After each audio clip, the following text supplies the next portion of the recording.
आज काम से लौटने के टाइम हाथ में जोर से लग गया और बगल में कोई फार्मेसी का दुकान भी खुला नहीं था। तो साथ में अगर ऐसा कोई फर्स्ट एड किट होता तो एटलीस्ट मैं खुद का इलाज खुद तो कर लेता। तो ऐसा कोई फर्स्ट एड किट है क्या जो हम लोग साथ में कैरी कर सकते हैं? ये है Tata 1mg first aid kit.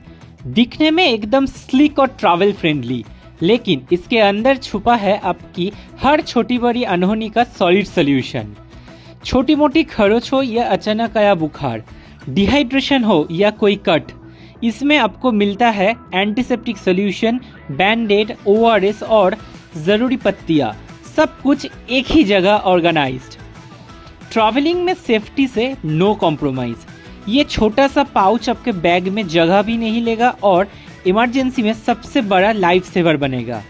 तो अगली ट्रिप पर निकलने से पहले इसे अपने बैग में डालना मत भूलना। Stay safe, happy travelling.